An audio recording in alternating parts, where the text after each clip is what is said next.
कर्मों के फल से न बच पाओगे, चलना बहुत संभल के है मुसाफिर। एक सेठ जी बहुत ही दयालु थे, धर्म कर्म में यकीन करते थे। उनके पास जो भी व्यक्ति उधार मांगने आता वे उसे मना नहीं करते थे। सेठ जी मुनीम को बुलाते और जो उधार मांगने वाला व्यक्ति होता उससे पूछते कि भाई तुम उधार कब लौटाओगे, इस जन्म में या फिर अगले जन्म में। जो लोग ईमानदार होते वो कहते सेठ जी हम तो इसी जन्म में आपका कर्ज चुकता कर देंगे। और कुछ लोग जो ज़्यादा चालाक व बेईमान होते वे कहते सेठ जी हम आपका कर्ज अगले जन्म में उतारेंगे। और अपनी चालाकी पर वे मन ही मन खुश होते कि क्या मूर्ख सेठ है, अगले जन्म में उधारी वापसी की उम्मीद लगाए बैठा है। ऐसे लोग मुनीम से पहले ही कह देते कि वो अपना कर्ज अगले जन्म में लौटाएंगे और मुनीम भी कभी किसी से कुछ पूछता नहीं था। जो जैसा कह देता मुनीम वैसा ही बही में लिख लेता। एक दिन एक चोर भी सेठ जी के पास उधार मांगने पहुंचा। उसे भी मालूम था कि सेठ अगले जन्म तक के लिए रकम उधार दे देता है। हालांकि उसका मकसद उधार लेने से अधिक सेठ की तिजोरी को देखना था। चोर ने सेठ से कुछ रुपए उधार मांगे।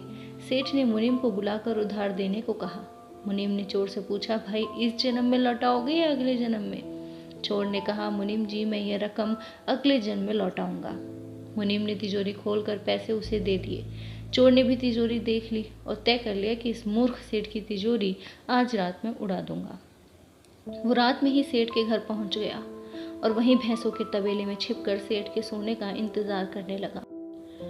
अचानक चोर ने सुना कि भैंसें आपस में बातें कर रही हैं और वह चोर भैंसों की भाषा ठीक से समझ पा रहा है। एक भैंस ने दूसरी से पूछा तुम तो आज ही आई हो ना बहन। उस भैंस ने जवाब दिया हाँ आज ही सेठ के तबेले में आई हूँ। सेठ जी का पिछले जन्म का कर्ज उतारना है। और तुम कब से हो यहाँ। उस भैंस ने पलट कर पूछा तो पहले वाली भैंस ने बताया मुझे तो 3 साल हो गए हैं बहन। मैंने सेठ जी से कर्ज लिया था यह कह करके अगले जन्म में लौटाऊंगी। सेठ से उधार लेने के बाद जब मेरी मृत्यु हुई तो मैं भैंस बन गई और सेठ के तबेले में चली गई। अब दूध देकर उसका कर्ज उतार रही हूँ। जब तक कर्ज की रकम पूरी नहीं हो जाती तब तक यहीं रहना होगा। चोर ने जब उन भैंसों की बातें सुनी तो होश उड़ गए और वहां बंधी भैंसों की ओर देखने लगा। वो समझ गया कि उधार चुकाना ही पड़ता है, चाहे इस जन्म में या फिर अगले जन्म में उसे चुकाना ही होगा। वह उल्टे पांव सेठ के घर की ओर भागा और जो कर्ज उसने लिया था उसे फटाफट मुनीम को लौटाकर रजिस्टर से अपना नाम कटवा लिया। हम सब इस दुनिया में इसलिए आते हैं क्योंकि हमें किसी से लेना होता है तो किसी का देना होता है। इस तरह से प्रत्येक को कुछ न कुछ लेने देने के हिसाब चुकाने होते हैं।